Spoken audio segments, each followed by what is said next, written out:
بسم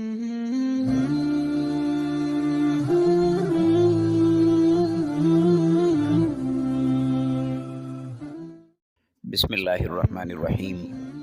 کتاب تحفہ والدین برائے تربیت اولاد۔ عنوان ہے زوجین گھر میں باہمی تعاون کا ماحول بنائیں۔ شریک حیات سے تعاون گھر کے ماحول کی خوبصورتی اور بچوں کی تربیت کے حوالے سے نہایت اہم ہوتا ہے، اور یہ سکھاتا ہے کہ زوجین آپس میں ایک دوسرے کی جذباتی ضروریات کا احترام کیسے کر سکتے ہیں۔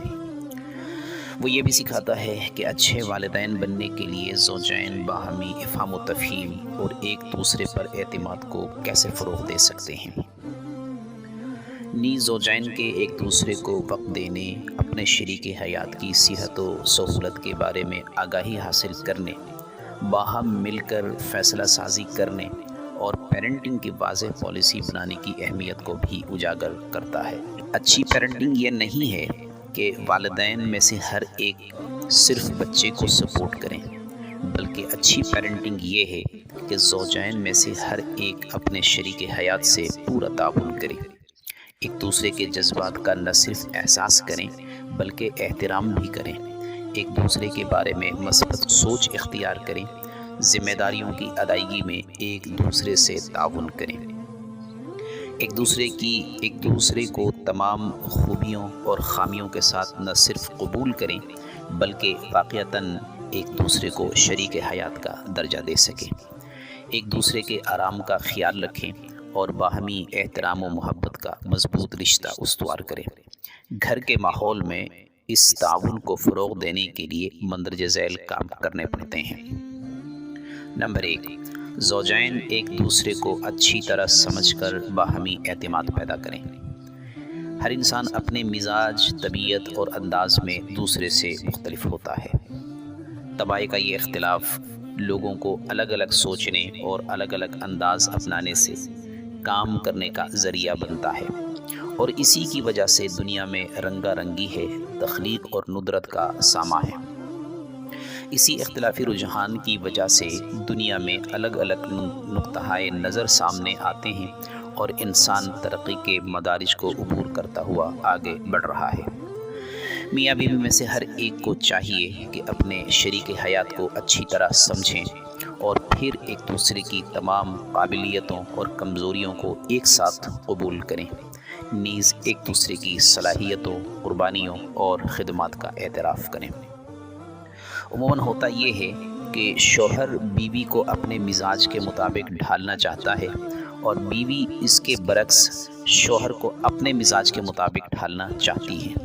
جب طبیعتیں ایک دوسرے سے مختلف ہوتی ہیں تو یہ ایشو بن کر سامنے آتا ہے کہ ہر ایک دوسرے کی طبیعت کو اور اس کی کمزوریوں کو اس کی صلاحیتوں کے ساتھ قبول کرنے کے بجائے اس کی اصلاح کی کوششوں میں مصروف ہو جاتا ہے، جس کے نتیجے میں گھر کے ماحول میں بدمزاجی پیدا ہونا شروع ہو جاتی ہے اور گھر کا ماحول مقدر ہو کر بچوں کی تربیت کے حوالے سے غیر مناسب جگہ بن کر رہ جاتا ہے۔ لہٰذا والدین کو چاہیے کہ وہ ایک دوسرے کو پہلے اچھی طرح سمجھیں، اس کے بعد ایک دوسرے پر بھرپور اعتماد کریں۔ اپنے کردار کو جان کر حسن و خوبی کے ساتھ ادا کرنا۔ یہ بات پہلے بھی ہو چکی ہے کہ انسان وہی ہے جو اس کی سوچ ہے، سوچ ہی بعد میں کسی عمل کی شکل اختیار کر لیتی ہے، اور پھر یہی سوچ انسانی رویے کا روپ دھار کر انسانی شخصیت کا مظہر بن جاتی ہے۔ اگر ہم زوجین کے حوالے سے بات کریں تو دونوں کو پہلے اپنی سوچ پر کام کرنا ہوگا اور اچھی طرح سوچ سمجھ کر بحیثیت والد یا والدہ اپنے کردار کو جاننا اور متعین کرنا ہوگا۔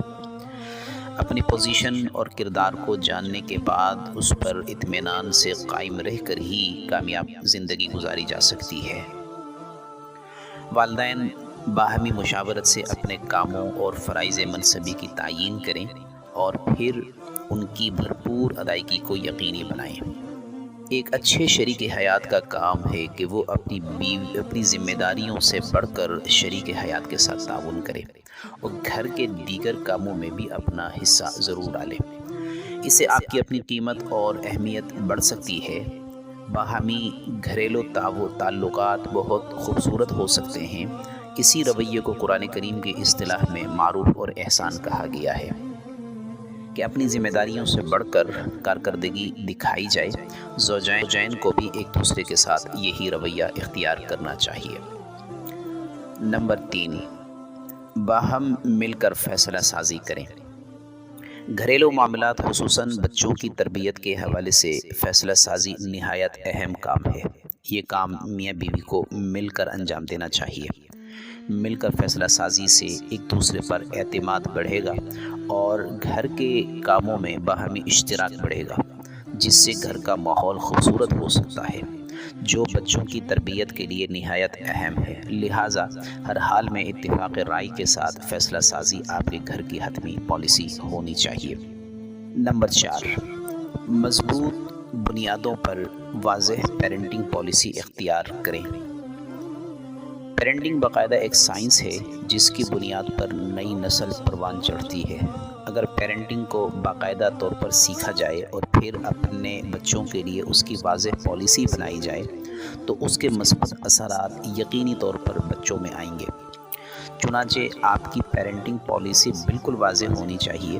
بچوں کی پرورش، نگہداشت اور تربیت کے تمام تقاضوں کو پہلے اچھی طرح جان لیں۔ زوجین ایک پیج پر کھڑے ہوں اور پھر مل کر باہمی گفت و شنید اور سوچ و بچار کے بعد ٹھوس پالیسی اپنائیں۔ اس کے بعد اس پالیسی کی تنفیذ میں ایک دوسرے کو مکمل سپورٹ فراہم کریں۔ نمبر 5، زوجین ایک دوسرے کو وقت دیں۔ شادی کے بعد زوجین کی ایک الگ فیملی وجود میں آتی ہے۔ ابتداً یہ ایک بڑے خاندان کا چھوٹا سا حصہ ہوتے ہیں، لیکن بعد میں ان کے بچے ہوتے ہیں اور خود ایک بڑے خاندان کو تشکیل دیتے ہیں۔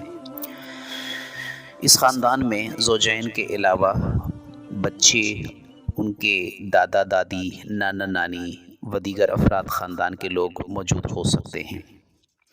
اس پورے خاندان کا مرکزی نقطہ اگر تلاش کریں تو وہ خود زوجین ہی ہوتے ہیں۔ اگر یہ دو لوگ یعنی میاں بیوی آپس میں نباہ کے قابل ہوئے تو پورا خاندانی نظام بڑی کامیابی سے رواں دواں رہتا ہے، ورنہ ٹوٹ پھوٹ کا شکار ہو سکتا ہے۔ اس لیے بہت اہم ہے کہ زوجین ایک دوسرے کو بہت زیادہ اہمیت دیں، اپنے شریک حیات کو مستقل وقت دیں، ایک دوسرے کے جذبات کا نہ صرف احترام کریں بلکہ ایک دوسرے سے بھرپور تعاون بھی کریں۔ یاد رکھیں، پورا خاندانی نظام میاں بیوی کے باہمی تعلق پر ہی منحصر ہوتا ہے۔ اگر یہ مضبوط اور اچھا ہو تو بچوں کی تربیت بھی اچھی ہوگی اور خاندان کی تمام اکائیاں اپنی جگہ درست کام کریں گی، ورنہ یہ سب کچھ بکھر بھی سکتا ہے۔ یہ تلقین اس لیے ضروری معلوم ہوتی ہے کہ بعض اوقات زوجین خاندان کی دیگر اکائیوں کو، مثلا بچوں کو یا ماں باپ کو یا گھر کے دیگر کاموں کو اہمیت دے رہے ہوتے ہیں، اپنا پورا وقت وہاں صرف کر رہے ہوتے ہیں، لیکن اگر وقت اور اہمیت نہیں دیتے تو اپنے شریک حیات کو نہیں دیتے۔ حالانکہ یہ نہایت خطرناک رویہ ہے جو لاوا بن کر کسی وقت بھی پھٹ سکتا ہے۔ اگر ہم خاندانی نظام کو مضبوط بنا کر تمام کاموں کو ان کے جائز مقام کے مطابق ترتیب دینا چاہیں تو سب سے اہم کام میاں بیوی کا مضبوط تعلق اور ایک دوسرے کے حقوق کی ادائیگی ہے۔ لیکن یہ بھی یاد رکھنا چاہیے کہ میاں بیوی کے تعلق کی مضبوطی کو کسی اور ذمہ داری کی قیمت پر حاصل نہیں کرنا چاہیے، بلکہ اصول یہ ہے کہ ہر حقدار کو اس کا حق ملنا چاہیے۔ یہ توازن ہمیں اسلام سکھاتا ہے۔ اللہ تعالی ہمیں اپنے تمام معاملات میں اعتدال کے ساتھ رہنے کی توفیق عطا فرمائے۔